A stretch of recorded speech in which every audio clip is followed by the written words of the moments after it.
എന്താ ചൂടില്ലേ? മഴ പെയ്തിട്ട് ചൂട് കൊണ്ട് കുറഞ്ഞിട്ടില്ല, ചൂട് കൂടി കൂടി വരിക അല്ലേ? ഇത് നമ്മളെ സെക്യൂരിറ്റി വെക്കണല്ലേ? അപ്പൊ ഈ ചെറുപ്പത്തിൽ തന്നെ പണിക്കിറങ്ങില്ലേ?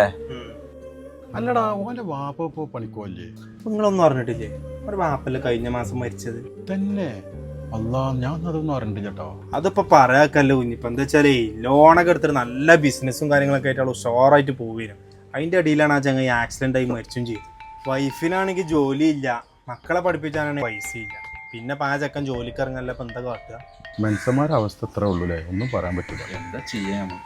നമ്മള് മരിച്ചു പോയാലേ നമ്മളെ കുടുംബത്തിന് പോയി. മരിച്ചണീന്റെ മുന്നേ എന്തെങ്കിലുമൊക്കെ ചെയ്യാൻ പറ്റുമെങ്കിൽ ചെയ്ത് വെക്കുക. ഞമ്മക്കില്ല മക്കളൊക്കെ, ഞമ്മക്കൊക്കെ അങ്ങനത്തെ ഒരു അവസ്ഥ വന്നാൽ എന്താ ചെയ്യാം?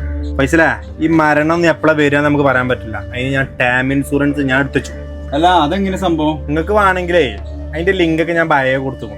മാസത്തിലൊരു 600-700 റുപ്യൊക്കെ നമ്മൾ അടിച്ചു കഴിഞ്ഞാലേ നമുക്ക് എന്തെങ്കിലും പറ്റിയാലേ നമ്മളെ കുടുംബത്തിന് 2 കോടി റുപ്യ പോലെയുള്ള ഇൻഷുറൻസ് ഇതിലാണ് പാസ്സാവും. അല്ല, ഇതിന് കുറെ പേപ്പർ വർക്കും കാര്യങ്ങളൊക്കെ ഇല്ലേ? ഇല്ല ചങ്ങായി, ഇതൊക്കെ നമുക്കേ നേരിട്ട് എടുക്കുക ചങ്ങായിയെ. അതിനൊക്കെ വലിയ വലിയ കമ്പനികളെ പ്ലാനുകൾ ഇഷ്ടം പോലെ ഉണ്ട്. നമുക്ക് മാണ്ട ഞമ്മക്ക് തിരഞ്ഞെടുക്കാം. ഓൺലൈനായതുകൊണ്ടേ 15% വരെ ഡിസ്കൗണ്ട് ഓല് കൊടുക്കുന്നുണ്ട്.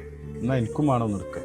ഇപ്പൊ ചങ്കാളെ ഞാൻ ഏതായാലും എടുത്തുക്കണു. നമ്മളെ ചെക്കന്മാര് ഓലും എടുക്കാൻ വേണ്ടി പോവാണ്. നിങ്ങളും ഇത് എടുത്തോളൂ, നിങ്ങൾക്ക് ഇത് ഉപകാരപ്പെടും. ഇന്നല്ലെങ്കിൽ നാളെ എന്തായാലും നിങ്ങൾക്ക് ഇത് ഉപകാരപ്പെടും. നമ്മളെ ബയോയില് ഇതിന്റെ ലിങ്ക് ഉണ്ട്. എല്ലാവരും നമ്മളെ ടേം ഇൻഷുറൻസേ പോയാണ് എടുത്തോളി.